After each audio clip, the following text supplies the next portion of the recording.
안녕하세요. 이번 수요 묵상을 맡게 된 주희훈 청년이라고 합니다. 청년들을 위한 묵상 프로젝트를 세우자고 했을 때 저는 의구심이 들었습니다.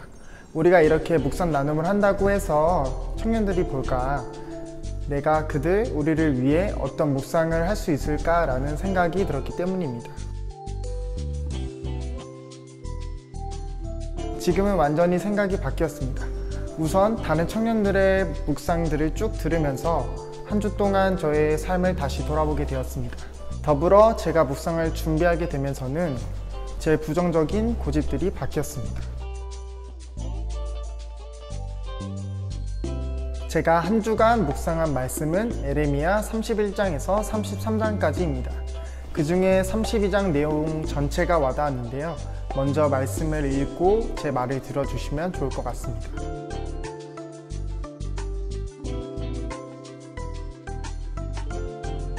그중 40절부터 42절 말씀입니다. 내가 그들에게 복을 주기 위하여 그들을 떠나지 아니하리라 하는 영원한 언약을 그들에게 세우고 나를 경외함을 그들의 마음에 두어 나를 떠나지 않게 하고 내가 기쁨으로 그들에게 복을 주되 분명히 나의 마음과 정성을 다하여 그들을 이 땅에 심으리라. 여호와께서 이와 같이 말씀하시니라. 내가 이 백성에게 이 큰 재앙을 내린 것 같이 허락한 모든 복을 그들에게 내리리라. 하나님께서 예레미야에게 뜬금없이 땅을 사라고 한 이유가 무엇일까요? 목사님에게 여쭤보겠습니다. 네, 안녕하세요. 박정민 목사입니다. 오늘 희훈 형제가 묵상한 본문의 내용 중에서 우리는 응? 하고 의문을 갖게 되는 내용이 나옵니다. 하나님께서 예레미야에게 땅을 사라고 하시는 것이죠. 32장 15절까지의 내용을 보면 하나님께서 예레미야에게 아나돗의 땅을 사라고 하십니다. 이 아나돗이라고 하는 땅은 예레미야의 고향이에요. 그런데 아주 구체적으로 예레미야의 친척 중에 하나멜이라고 하는 사람이 와서 너한테 땅을 사라고 할 것이다 라고 말씀을 하세요. 이게 평소와 같으면 계시죠. 복음입니다. 이 땅이 나중에 가격이 엄청 오를지도 모르는 땅인데 하나님께서 계시를 주신 거예요. 얼마나 저 같으면 기뻐가지고 빚을 내서라도 살 것 같아요. 신에 계시잖아요. 그런데 문제가 있어요. 문제는 지금 현재의 상황이 그 땅을 살 상황이 아니라는 것입니다. 지금 유다, 이스라엘은 전쟁 중이었어요. 바벨론이 곧 유다를 침략해서 유다가 멸망당하기 직전인 상태였습니다. 곧 빼앗길 땅이에요. 살 이유가 없습니다. 전쟁 중에 언제 빼앗길지도 모르는 땅인데 그 땅을 누가 값을 지불하고 사겠습니까? 그런데 하나님께서는 그 땅을 사라고 하시는 거예요. 상식적으로 잘 이해가 되지 않는 명령입니다.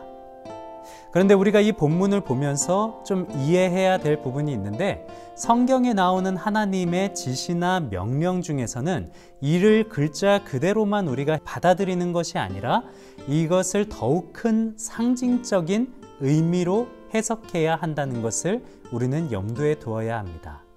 오늘 예레미야에게 땅을 사라고 하신 것도 하나님께서 그냥 아무런 이유 없이 그냥 땅을 사라 이렇게 명령을 하신 것이 아니라 이스라엘을 향한 하나님의 메시지가 상징적으로 표현된 것이라는 겁니다. 사람들은 현재 바벨론이 이스라엘을 둘러싸고 이 이스라엘이 멸망당할 것을 두려움 가운데 떨고 있었어요.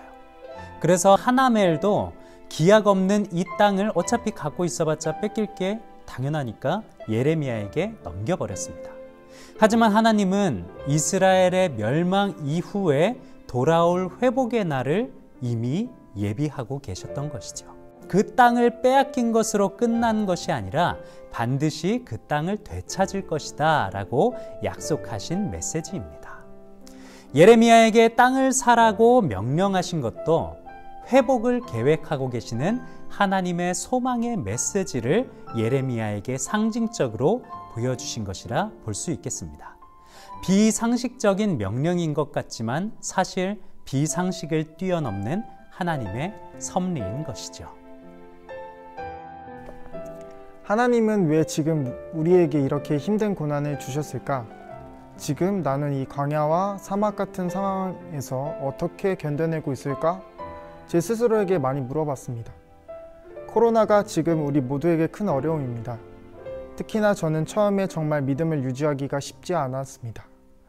영상으로 비대면 예배를 드리는 것은 정말 집중하기 어렵고 그 속에서 말씀을 붙잡는 게 쉽지 않았습니다.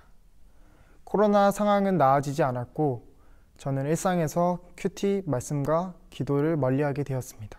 그러나 하나님은 저를 떠나시지 않고 항상 그 자리에 있다는 것을 알게 되었습니다. 제가 점점 더 지치고 놓칠 것만 같은 하나님의 손에 붙잡을 수 있었던 것은 제 옆에 있는 어머님 때문이었습니다. 어머님은 이 상황 속에서 우리 가정이 더욱 하나님을 가까이 해야 한다고 말씀하셨고 그 실천으로 매일 저녁 가정 예배를 드렸습니다. 말씀을 묵상하고 감사한 일을 나누며 기도 제목을 공유하여 함께 기도드렸습니다. 처음에는 매번 저녁 정한 시간에 모여야 하니까 저의 개인 시간이 부족하다고 느꼈고 매일 드리는 것이 어려웠습니다. 그러나 힘들었던 가정 예배를 통해 하나님께 붙들린 제 자신을 발견하였습니다. 오히려 코로나로 인해 예배를 많이 드리게 되었고 비대면 예배를 통한 목사님 말씀에도 더욱 집중할 수 있었습니다. 제가 좋아하는 찬양의 가사입니다. 주의 말씀 의지하여 깊은 곳에 금을 던져 오늘 그가 놀라운 일을 이루시는 것 보라. 주의 말씀 의지하여 믿음으로 금을 던져 믿는 자에겐 능치 못한 없네. 하나님은 여전히 그 자리에 계십니다. 오히려 저는 코로나라는 예상치 못한 어려움 속에서 말씀과 예배를 통해 하나님의 소망을 확실히 알게 되었습니다. 에레미야는 한 달, 1년, 무려 70년이나 감옥에서 하나님의 말씀을 붙잡고 기다렸습니다. 에레미야 40절에 보시면 하나님께서는 말씀하십니다. 내가 그들에게 복을 주기 위하여 그들은 떠나지 아니하리라 하는 영원한 언약을 그들에게 세우신다고 분명히 말씀하십니다. 그리고 이 고난이 끝나고 나서 모든 복을 주신다고 약속하십니다. 은혜가 있기에 우리는 고난을 견딜 수 있습니다. 제가 가정예배, 말씀을 통해 다시 하나님의 소망을 알게 된 것처럼 여러분도 지금 계신 곳에서 늘 말씀을 읽고 기도하고 예배하는 우리가 되길 소망합니다. 그래서 우리 모두 고난 후에 오는 은혜를 놓치지 맙시다.